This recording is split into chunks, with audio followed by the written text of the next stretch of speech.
في ميادة المغربي بتقول عايزه علاج للقشره الدهنيه يا دكتور. طبعا احنا داخلين على الشتاء، الموضوع ده فيبتدي القشره تزيد.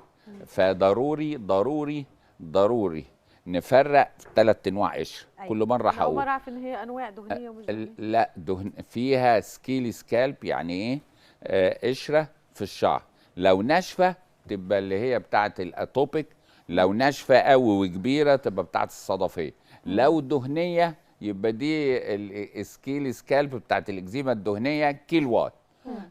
كيلوات لما بينقص او ما اثرتش هناخد قرص ايزوتريتينوين او نيتلوك بعد الاكل.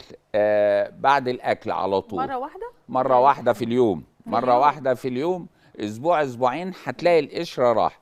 لو نزلت في الحواجب، لو نزلت في رموش العين القشره نحاسب قوي. ضروري ننضفها. ننضفها في هنا قطن جواه شاشه كده حواليها، وننقعها كده بسيطه ونحطها كده عشان ننزلها. طيب. ما حد يحاسبه على العين لحسن تتخربش. لكن طيب. كده يبقى 100%. اتفضلي يا ماشي يا دكتور، تسلم. في حد من المشاهدين الرجال عندنا على الصفحه كاتب اسمه زين عبد العظيم، بيقول ممكن علاج للشعر الضعيف اللي مش بيطلع من قدام، ويا ريت حد يجاوبني على السؤال. اما احنا لحد اولا يا زين ازيك، وكتر خيرك ان انت سائل هنا. انما بص يا زين، الشعر الضعيف الاب خدوا بالكم الرجاله، الاب العم الخال، واخوه الكبير واخوه الصغير، 5 هم، وجده.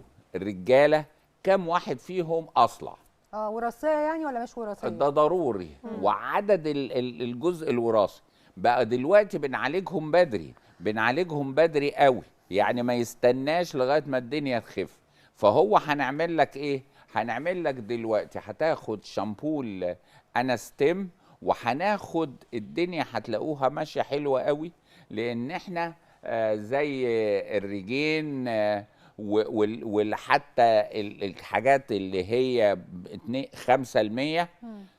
مهم بقى اللي هقوله ده مهم قوي قوي. لما ياخد اقراص ياخد بروبيشيا او ياخد الفيناسترايد. ده الرجاله فقط عشان الرجاله فقط. ايوه صح. اصل بخاف اقولها في برنامج بتاع الستات فكله يقوم واخد كله. ده رجالي فقط يا جماعه. رجالي ومهم قوي حته رجالي.